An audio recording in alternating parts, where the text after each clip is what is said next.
Poveglia Island lies in the Venetian Lagoon, only a few miles from the crowded canals of Venice. Yet it feels impossibly distant, as if separated not just by water, but by time itself. From afar, the island appears silent. An abandoned bell tower rises above dense, overgrown trees. Shattered windows stare out across the still gray lagoon. No ferries stop here. No tourists wander its paths. Even fishermen, who know these waters better than anyone, often steer their boats in wide circles around it. For generations, locals have warned that some places are better left alone.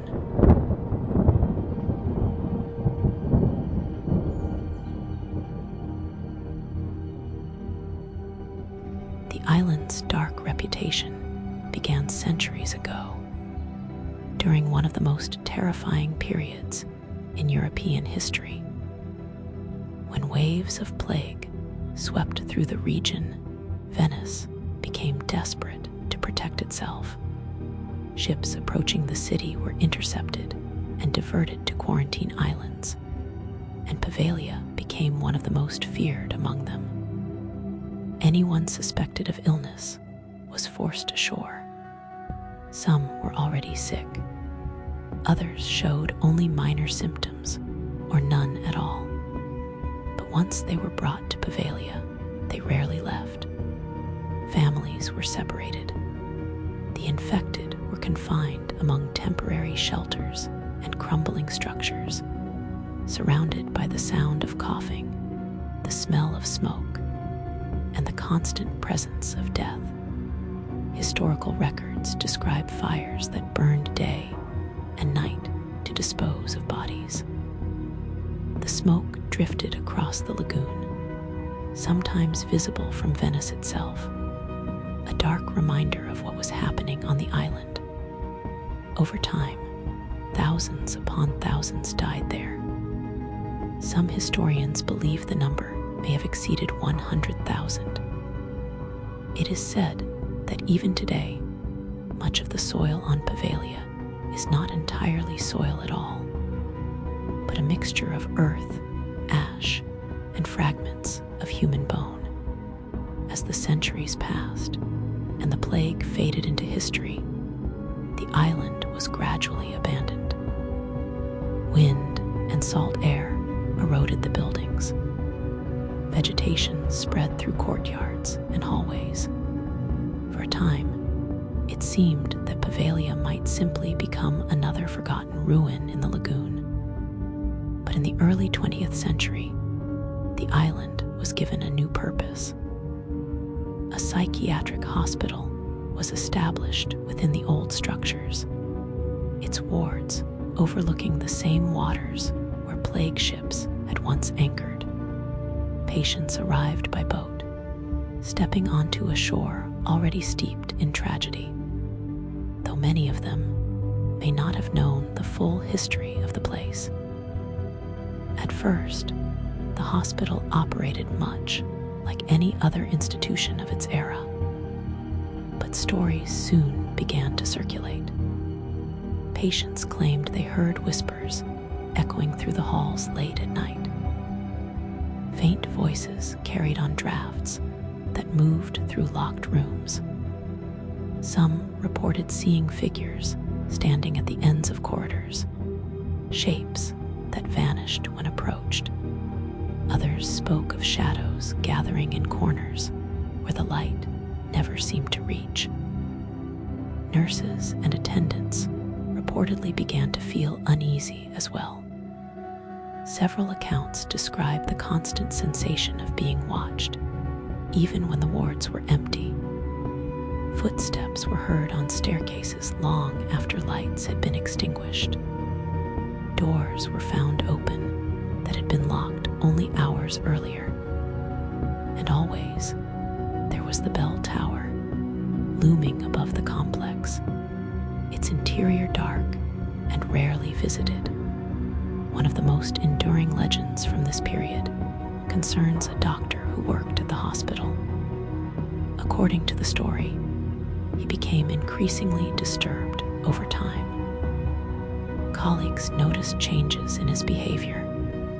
He grew withdrawn, distracted, and pale, as though he had not slept in weeks. Eventually, he began telling others that the island was not empty, that the spirits of those who had died there were still present, lingering in the ruins, whispering just beyond the edge of hearing. Then one night, he climbed the bell tower. What happened next depends on who tells the story.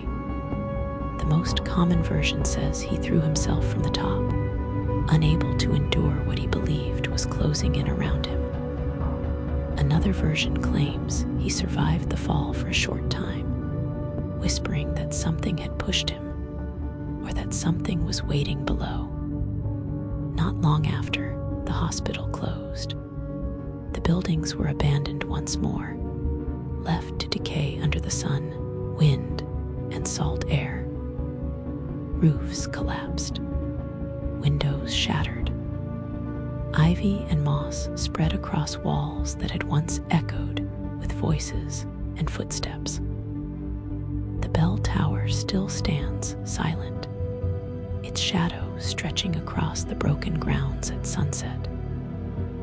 In the decades since, Poveglia has remained largely off-limits. Occasional proposals have been made to restore or redevelop the island, but none have lasted. Visitors who manage to land there illegally often describe an overwhelming sense of unease, a feeling that the silence is not peaceful, but heavy, pressing in from all sides. Fishermen in the lagoon sometimes tell quiet stories of their own. Nets pulled from nearby waters have, on rare occasions, brought up fragments of old bone or darkened debris. Many simply avoid the area altogether, saying the currents feel different there, slower, as if the water itself resists being disturbed. At dusk, the island becomes something else entirely. The wind moves through the trees. Shadows fill the empty windows.